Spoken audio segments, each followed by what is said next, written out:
Are you in an ebb or are you in a flow? I just had this most incredible message I dropped in for a client. I was like, oh my God, I got to go make a YouTube live on that. It was so channeled. You ever have those moments and you're like, wish I recorded that. So I thought, okay, if that was so useful, let me bring it here. Maybe it's useful for somebody else. So this is a message about ebbing and flowing. You know, we're not always going to be in that season where we're flowing. We're like, hey, Rebecca.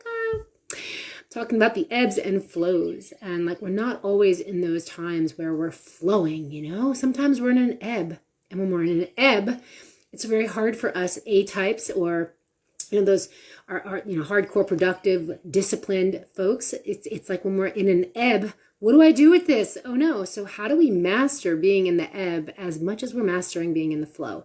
And I like to always bring it back to nature and have this walk be like how much we can access the medicine of earth, the medicine of fire, the medicine of air, the medicine of water.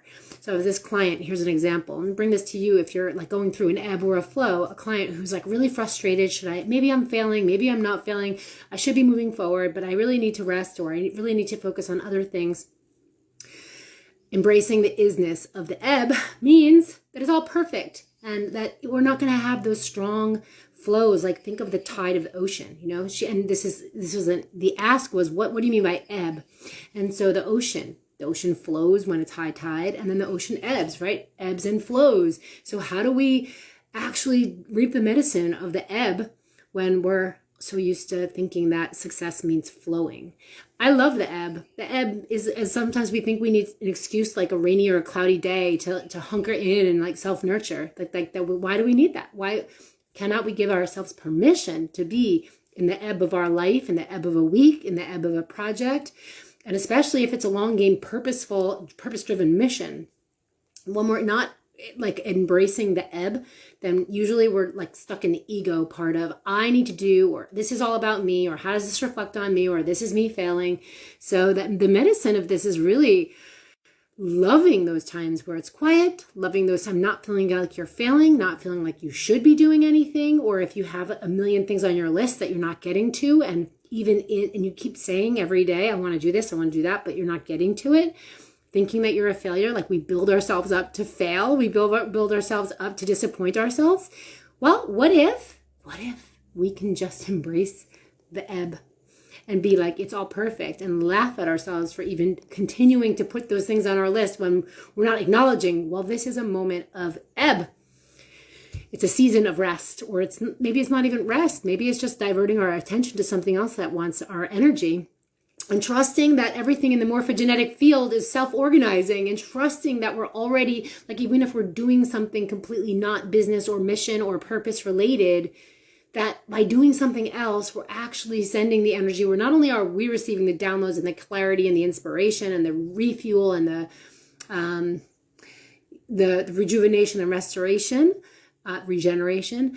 Though imagine that by moving off and like taking our hands off the throttle, we're allowing the soul of the mission, the soul of the purpose, the energetics of the entity and the energy of what we were creating to step in and co-create with us. And sometimes we need to let go and be in an ebb in order for that to happen. So I'd love to hear if this lands for you, if this is resonating, if there's any takeaways.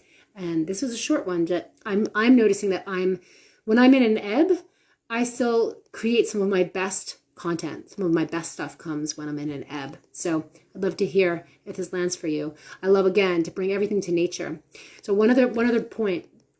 So this one person, this client, was saying, you know, she had realized like this month for her was about being a rock, and a rock for her family, a rock because there's a lot of transition happening. And because she's going through this emotional piece, it was about her rock was about anchoring in and being the rock. And she's going through this emotional piece, and then her family is all solid. And she's like, I was supposed to be the solid one. And so we bring it back to nature, and that nature sort of analogy. It's not even an analogy because we are nature. And so if we can really drop in and feel ourselves as nature and like whatever we're moving through and connect it to the wisdom and intelligence of nature, there seems to be this surrender, this allowing the ebb or the flow. So as the anchoring rock that she had declared to be this month for her family, but she's moving through the emotions, you're still a rock. Well, a rock moves. Sometimes a rock is moving in the water, right? A rock is moved in the ocean. It's moved in a river. And usually it's moved upstream, right? It's moved in the current. And so it's a perceptual shift, expanding that aperture of perception to see it as, oh yeah, I am, whatever story we give it, whatever meaning we give it, is the isness of it.